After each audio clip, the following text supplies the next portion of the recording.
하느님이시요 사람이신 그리스도의 시. 고통은 우리에게 성실한 벗이었다. 고통은 여러 가지 모습과 여러 가지 이름을 가졌었다. 예수께서 말씀하신다. 그리고 이 일련의 환상도 그러하다. 까다로운 학자들과 일체의 의견을 달리하지 않으면서 우리는 내가 세상에 탄생하기 전후와 탄생과 동시에 일어났던 광경들을 내게 보여주면서 왔다. 그 광경 자체는 넉넉히 알려져 있기 때문에 그 광경 자체 때문에 그런 것이 아니고 항상 하느님께 더 큰 찬미를 드리기 위하여 사실 이 때문에 그것이 용서받기는 하였다마는 현실을 그대로 두었으면 대단히 아름다웠을 것을 비현실적인 것을 만드는 인간적인 사고방식 때문에 세월이 흐르는 동안에 덧붙여진 요소로 인하여 왜곡되었기 때문이었다. 사실 사물들을 있는 그대로 보는 이 방식으로 인하여 내 인간성과 마리아의 인간성이 깎아내려지지 않고 마찬가지로 내 천주성과 아버지의 위엄과 지극히 거룩하신 삼위일체의 사랑이 작아지지 않고 오히려 내 어머니의 공로와 내 완전한 겸손과 또한 영원하신 주의 전능하신 인자도 그로 인하여 빛나기 때문이다. 그러나 우리가 그 광경들을 내게 보여준 것은 너 자신과 다른 사람들에게 그 광경에서 유래하는 초자연적인 의미를 적용할 수 있게 하고 그 의미를 너희들에게 생활 규칙으로 주기 위해서이다. 십계명은 율법이다. 그리고 내 복음은 이 율법을 더 명백하게 하고 지키기에 더 사랑스러운 것이 되게 하는 가르침이다. 이 율법과 이 가르침은 사람들을 성인을 만드는 데 충분한 것이다. 그러나 너희들은 너희 안에서 정신을 지나치게 지배하는 너희 인간성으로 하도 얽매여서 율법과 내 가르침이 가리키는 길을 따라가지 못하고 넘어지거나 낭망하여 멈추거나 한다. 너희들은 너희들 자신과 복음의 본보기를 들면서 너희들을 향상하게 하려는 사람들에게 이렇게 말한다. 하지만 예수, 마리아, 요셉은 성인들에 대하여도 마찬가지이다. 우리와 같지 않으셨어요. 그분들도 강했었지요. 그분들은 고통 중에도 즉시 위로를 받으셨고 또 그분들이 당한 그 얼마 안 되는 고통 중에도 정열을 느끼지 않으셨어요. 그분들은 벌써 세상과는 관계가 없는 분들이었지요. 얼마 안 되는 고통이라고, 정열이 미치지 못하는 사람들이었다고. 우리에게는 고통이 충실한 벗이었다. 고통은 갖가지 모습을 띠었었고 온갖 이름을 다 가졌었다. 정열, 너희들을 빗나가게 하는 악습들을 정열이라고 불러서 부적당한 말을 쓰지 말아라. 그것들을 숫제, 악습이라고 부르고 게다가 으뜸가는 악습이라고 불러라.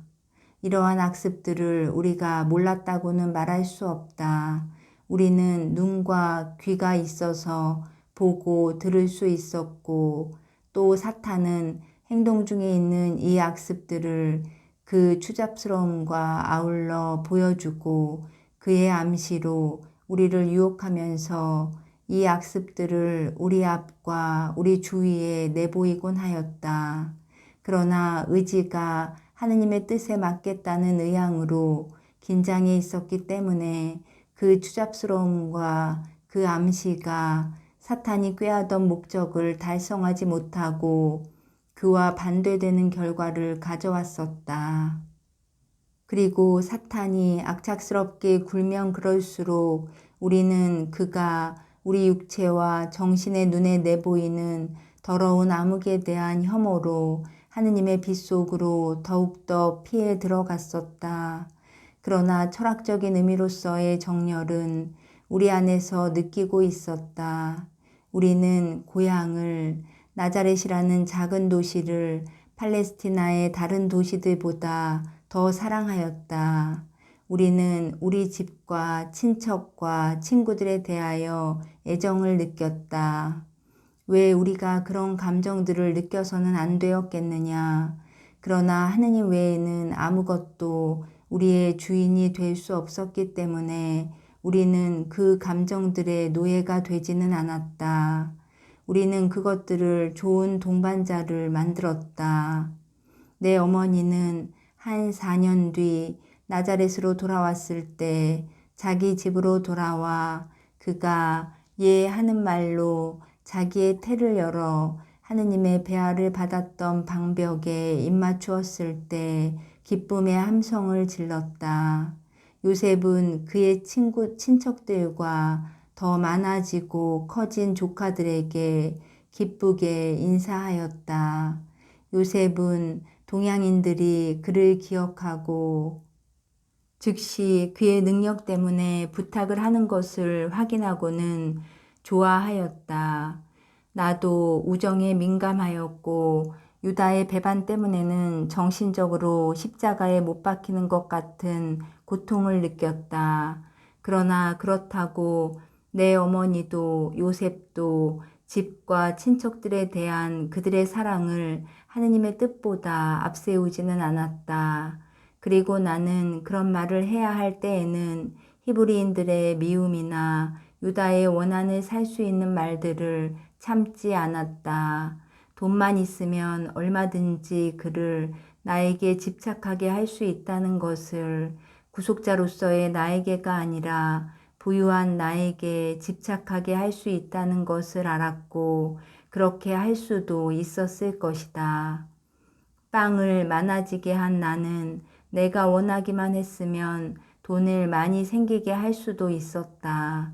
그러나 나는 아무에게도 인간적인 만족을 마련해 주려고 오지는 않았었다. 내가 부른 사람들에게 더구나 그럴 생각이 없었다. 나는 희생과 초탈과 순결한 생활과 자기 신분에 맞는 겸손을 권장하였었다. 그런데 만일 내가 그것이 어떤 사람을 붙잡아두는 방법이라 해서 그의 탐욕과 관능성을 만족시키기 위하여 돈을 그에게 주었다면 내가 무슨 스승이며 무슨 의인이었겠느냐. 내 나라에서는 스스로 작아지면 위대한 사람이 된다. 세상 사람들이 보기에 위대한 사람이 되기를 원하는 사람은 내 나라에서는 지배할 능력이 없다. 그것은 마귀들의 침대에 까는 지피다. 세상의 위대함은 하느님의 율법과는 대립해 있기 때문이다.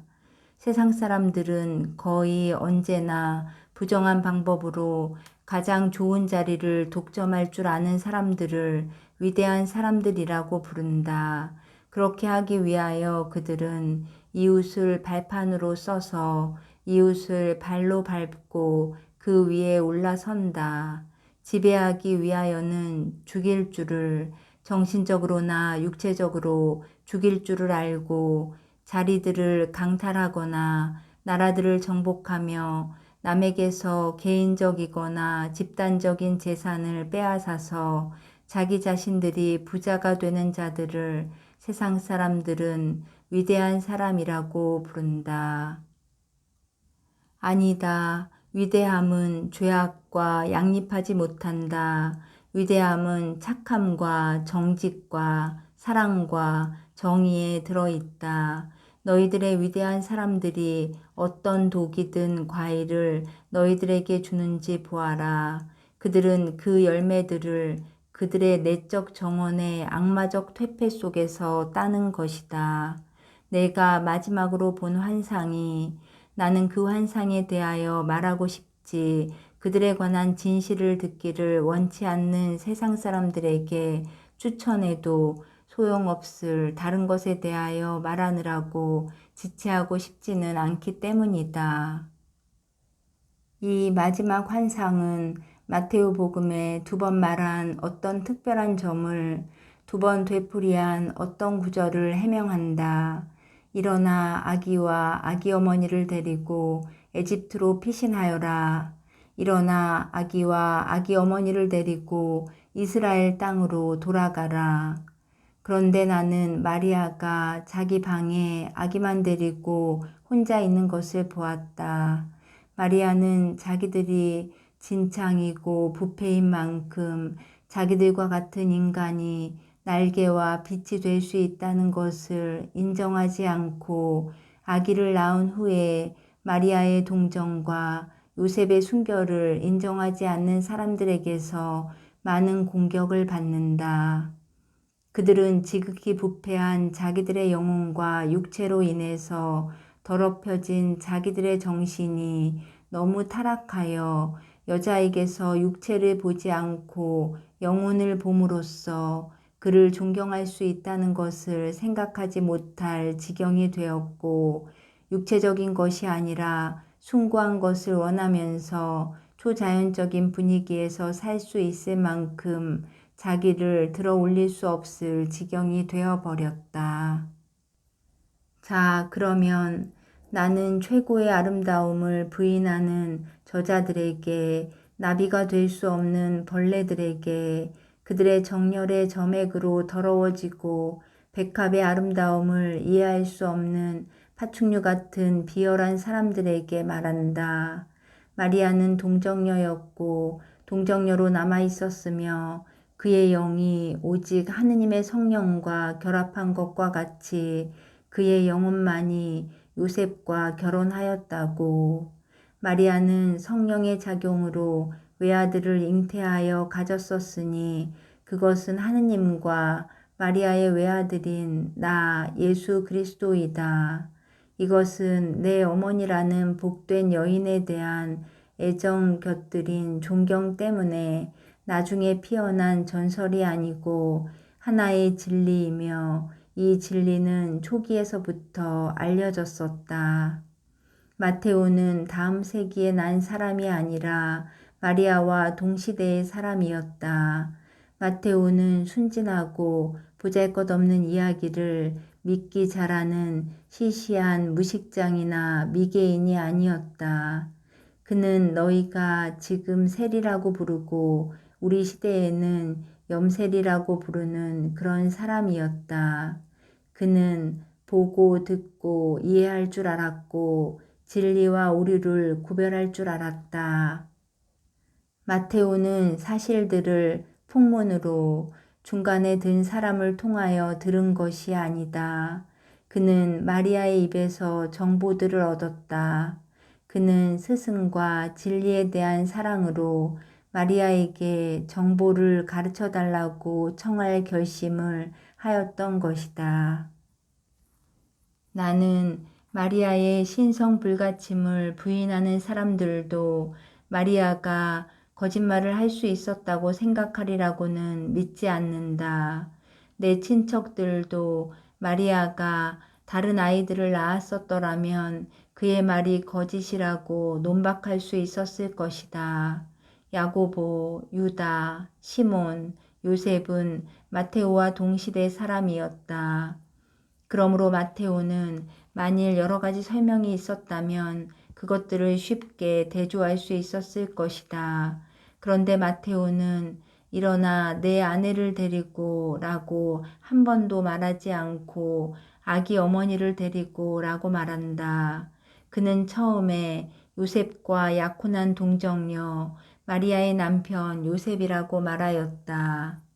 저 부인하는 사람들이 아내라는 용어가 욕되는 것이기나 한 것처럼 이것은 히브리인들의 말투였다고 내게 말하지 말기 바란다. 순결을 부인하는 자들아, 그렇지 않다. 성경 첫머리에서부터 이리하여 남자는 아내와 어울려 한 몸이 되게 되었다는 말이 있다. 실질적인 결혼 전에는 짝이라고 부르고 그 다음에는 여러 차례 또 여러 장에서 아내라고 부른다. 아담의 아들들의 배필에 대하여도 마찬가지이다. 아브라함의 아내라고 불린 사라도 마찬가지이다. 내 아내 사라라고 되어 있다. 또 롯에게도 내 아내와 두 딸을 데리고 라고 하였다. 룻기에 마홀로 내 아내 모함 여자라는 말이 있다.